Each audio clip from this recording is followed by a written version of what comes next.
आणि फक्त modern homeopathy फक्त कारणीभूतच ठरलं नाही, तर ते डॉक्टर इज सेकंड गॉड असं जे म्हणतात ते सत्यात उतरलं. माझ्या बाबतीत, सगळ्यांच्याच बाबतीत अनादिकालापासून उतरते. परंतु होमिओपॅथीचं जर उपचार कोणी घेत असाल तर ते जरूर घ्या आणि तात्काळ येऊन सरांचे मार्गदर्शन घ्या आणि औषध कंटिन्यू चालू करा. तुम्ही लवकरात लवकर बरे व्हाल आणि सुखी आयुष्य जगाल. नमस्कार. नमस्कार सर. माने साहेब, नाव सांगा तुमचं पूर्ण. माझं नाव अशोक अण्णा माने. बर. वय किती आपलं? वय माझं आता 55 आहे. राहता कुठं? राहता नागठाणे, तालुका पलूस, जिल्हा सांगली. जिल्हा सांगली. आजारास बद्दल तुमच्या माहिती सांगा. आजार मला गेली जास्त मला जाणवलं कोरोनापासून. कोरोनात 2 वेळा सापडलो, निगेटिव्ह आलो आणि पुन्हा एकाकी असा त्रास व्हायला लागला की ते कावीळवर गेलेलं आहे असं स्थानिक डॉक्टरांनी सांगितलं. आणि काविळीनंतर लिव्हरचाही त्यांनी प्रॉब्लेम मला सांगितला गेला. लिव्हर सिरोसिस आहे, लिव्हर खराब आहे आणि त्यामुळे कावीळ झाली असं मला सांगितलं. 15 दिवसानंतर जरा बरं वाटल्यानंतर सोनोग्राफी केली आणि त्यात त्यांनी सांगितलं की तुमची लिव्हर ट्रान्सप्लांट करावी लागेल. लिव्हर खराब आहे, त्याबद्दल मी तुम्हाला एक चिठ्ठी देतो आणि तुम्ही दुसऱ्याकडे, म्हणजे लिव्हर खराब आहे आणि लिव्हर बदलायला लागेल असं तुम्हाला सांगितलं. बदलायला लागेल असं आम्हाला सांगितलं. ही कधीची गोष्ट आहे? ही नोव्हेंबर 2024. मग त्यानंतर आमच्या मिसेस, तिचे मामा खानापूर तालुक्यातली बामणी गावची, त्यांचाही मुलगा तुमचे उपचार घेत होता त्यावेळी. मग त्यांना तिने विचारलं आमच्या मिसेसनं की आमच्या मिस्टरांचं असं असं आहे आणि काय करावं. तर तिच्या मामाने याने असं सांगितलं की अशोकरावांना घेऊन सरळ तुम्ही कोल्हापूर गाठा आणि मॉडर्न दवाखाना म्हणून आहे आणि माने सर आहेत, त्यांच्याकडे तुम्ही जावा, अशोकला चांगला गुण येईल. मॉडर्न होमिओपॅथीकडे असं तुम्हाला होमिओपॅथीकडे असं त्यांनी सांगितलं. ज्यावेळेला आलात त्यावेळेला तुमची काय तब्येत कशी होती? काय त्यावेळी माझं वेट कायम 65-70 मध्ये मी असणारा. त्यावेळी वजन माझं 49, 45, 49 अशी होती, खाली आलेलं. आजच्या घडीला मी कालच वजन पाहिलं तर माझं 63 किलो वजन भरते. त्यावेळेला अजून दुसरं काय होत होतं? वजन कमी आलेलं माझे असं होतं की माझी सर उलटी नेहमी व्हायची जेवलं की, आणि जेवण 1 कोर चपाती, अर्धी भाकरी एवढं जेवण जायचं, उलटी व्हायची.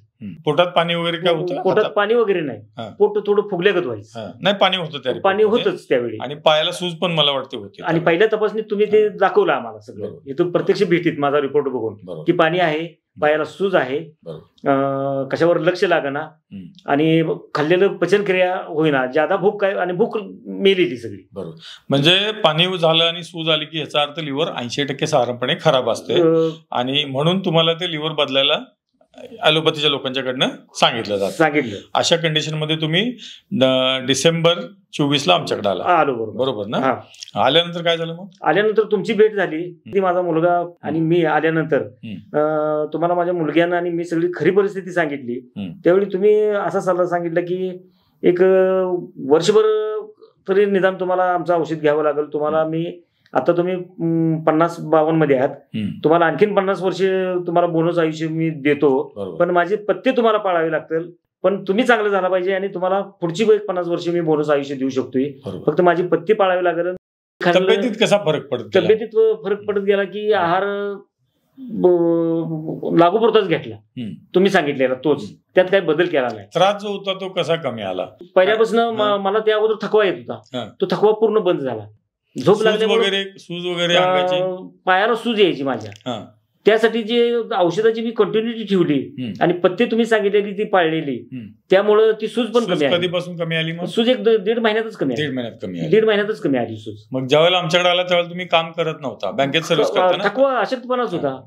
कामाला जायला चालू केलं? 3 आठवड्यात कामाला जायला. बरोबर. 15 दिवस रजाच टाकली होती आणि 3 आठवड्यात मी कामाला जायला आणि कंटिन्यू सुरू झालं माझं. पण औषधात मी काही खंड पडून दिला नाही. तिची कंटिन्युटी ठेवणं ही पेशंटचं पण औषध घेणं, पेशंटनं काळजी घेणं ही महत्वाची गोष्ट आहे. आणि सरांची, डॉक्टरांची पण सूचना त्या होतीच आम्हाला, म्हणजे ह्यांचे मॉडर्न होमिओपॅथीच्या सर्व स्टाफची, की तुम्ही पथ्य पाळा आणि तुम्ही खडखडीत होऊ शकताय सर. आणि त्या पद्धतीनं आज मी हे दिवस बघतोय. सगळे रिपोर्ट चांगले आहेत, रिपोर्ट बघितले, सगळे रिपोर्ट चांगले आहेत. असं तुमची सूचना आल्यानंतर आज भेटायलाच आलो एकदाच भेटलेलो होती, आज दुसऱ्यांदा भेटीत होतोय. पण फोनवरनं आठवड्याला आमचा फोन येण्याच्या अगोदर तुमच्या खालच्या मॅडमचे की पेशंट कसा आहे, बरा आहे का माने, अशोकराव तुम्ही कसा आहे, काय बदल करायला लागतोय काय का, आणि काय मार्ग बदललाय काय, मार्ग नीट आहे ना का, असं सर बोलायचे आणि आम्हाला प्रेमाचा सल्ला द्यायची. आणि त्यामुळे ते आम्ही ऐकलं. तर पेशंटना इथून पुढे तुमच्याकडे येणाऱ्या पेशंटना माझी अशी कळकळीची हात जोडून विनंती आहे की जे पेशंट माझ्यापेक्षा लहान असतील, मोठे असतील, की त्यांनी मॉडर्न होमिओपॅथी सेंटर कोल्हापूर आणि तिथल्या स्टाफचं आणि तिथल्या चीफ प्रमोटर सन्माननीय डॉक्टर विजयकुमार माने सर, त्यांचा सगळ्या स्टाफचं त्यांनी सांगितलेलं ऐकावं, त्यांची पत्ती ऐकावीत. आणि त्यामुळे तुम्हाला निश्चितपणे जीवदान मिळेल, तुम्ही भरपूर आयुष्य जगू शकतायचा. एवढीच माझी सर्व येणाऱ्या पेशंटना आणि ह्या व्यसनाधीन झालेल्या युवा पिढीला माझी विनंती आहे की व्यसनापासून लांब राहावं, एवढीच माझी विनंती आहे तुम्हाला.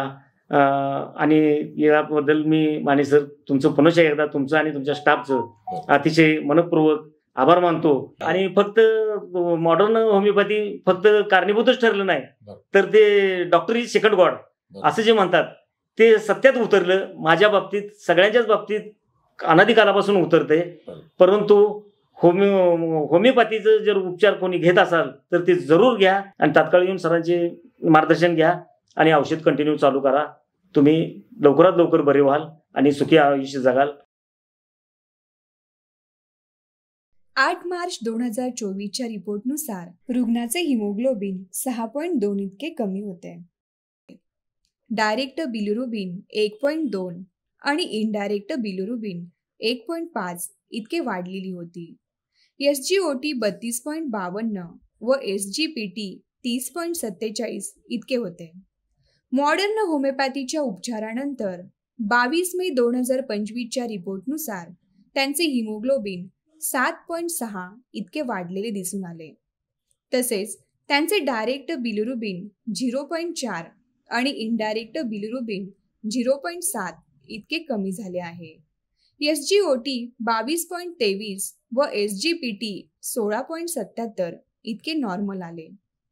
एकूण प्रोटीन्स 7.2 असून ते सुद्धा नॉर्मल आहे. 13 ऑगस्ट 2025च्या रिपोर्टनुसार हिमोग्लोबिन 9.4 इतके वाढले. डायरेक्ट बिलिरुबिन 0.5 व इनडायरेक्ट 0.5 इतके नॉर्मल आहे. SGOT 21.36 व SGPT 13.54 इतके नॉर्मल आले आहेत. अल्कलाइन फॉस्फेटेस 124 आहे, जे नॉर्मल रेंजमध्ये आहे. एकूण प्रोटीन्स 7.5 असून ती देखील नॉर्मल आहे.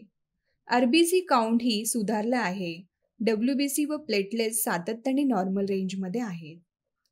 मॉडर्न होमिओपॅथीच्या उपचारानंतर ते आता निरोगी आणि आनंदी जीवन जगत आहेत.